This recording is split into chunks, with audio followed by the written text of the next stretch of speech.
નમસ્કાર, આપ જોઈ રહ્યા છો નેશન પ્લસ ન્યૂઝ. હું છું આપની સાથે હેતર ભગત. છોટાઉદેપુર જિલ્લાના મધ્યાહન ભોજનના સંચાલકોએ સાંસદ, ધારાસભ્ય અને જિલ્લા સમાહર્તાને આવેદનપત્ર પાઠવ્યું છે.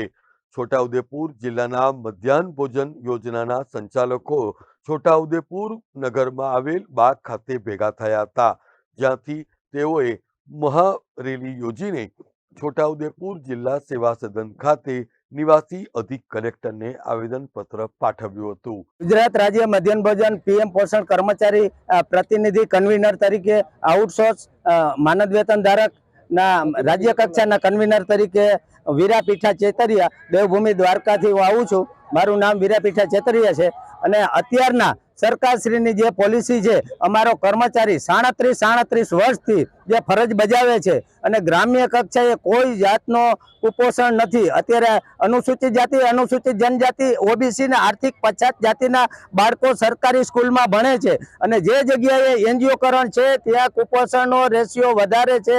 ન્યૂઝના માધ્યમથી આપના સરકારશ્રીમાં અમારી રજૂઆત મોકલાવો. જે જગ્યાએ એનજીઓકરણ છે ત્યાં કુપોષણનો રેશિયો વધારે છે, તો શું એનજીઓકરણ કરી અને અમારા ગ્રામ્ય કક્ષાના અમારા પછાત જ્ઞાતિના બાળકોને શું કુપોષિત કરીને આગળ શિક્ષણમાં નથી જવા દેવા? એ અમારા શિક્ષણ મંત્રી સાહેબને એક પ્રશ્ન છે. અને અમારી રોજીરોટી ઉપર વાઘોડિયાના 2012ના 800 કર્મચારી છે, એની રોજીરોટી મેળવવા માટે હું આજે આપને માંગુ છું કે અમારા 800 કર્મચારીને લ્યો અને અમારી રોજીરોટીની સેફટી આપો. અને જે છે તે અમારો 4000, 4500 ને હમણાં 50% વધારો કર્યો, ધન્યવાદ. અને ગુજરાતનો કર્મચારી સરકારશ્રીએ જે નાસ્તો કર્યો છે ને એને આવકારે છે દિલથી, પણ અમારું વેતન અપૂરતું વેતન છે. સરકારશ્રીને નમ્ર વિનંતી કે અમારું વેતન વધારો. અમે ખંતથી 33 પ્રકારની કામગીરી કરી છે.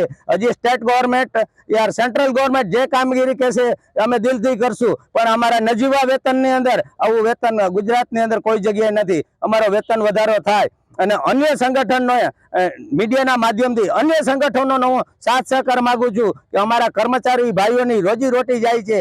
ગુજરાતના બાળકો કુપોષિત થતા અટકાવવા માટે અમને સાથ સહકાર આપો. અત્યારના જે સ્થિતિ છે તે સ્થિતિ જાળવી રાખવા માનનીય મુખ્યમંત્રી સાહેબને મારી એક નમ્ર વિનંતી છે. જય હિન્દ. ગુજરાત સરકાર શાળાઓમાં મધ્યાહન ભોજનનું સંચાલન એનજીઓને આપતી હોવાના આરોપ સામે તેઓએ વિરોધ નોંધાવ્યો હતો અને જો સરકાર આગામી દિવસોમાં આ સંચાલકોના પડતર પ્રશ્નોનું નિરાકરણ નહીં લાવે તો મોટા પાયે આંદોલન કરવામાં આવશે એવી પણ ચીમકી ઉચ્ચારવામાં આવી હતી.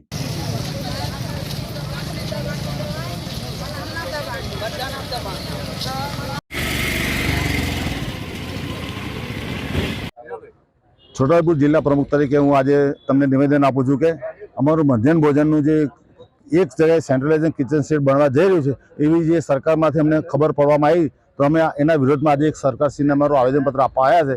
એ આવેદનપત્ર અમે સરકારને આપવાના છે. આજે શું અસર થશે જો આમાંથી અમારા સાહેબ તાલુકાના અને જિલ્લાના થઈને 1200 કર્મચારીઓ, 1200 પરથી વધારે કર્મચારીઓ છૂટા થશે અને એમની રોજીરોટીનો પ્રશ્ન છે સાહેબ. આગામી દિવસોમાં શું થશે? આગામી સમયમાં સાહેબ સરકારશ્રીને અમે કદાચ ઘણી સીધા માર્ગે બેસશું કદાચ.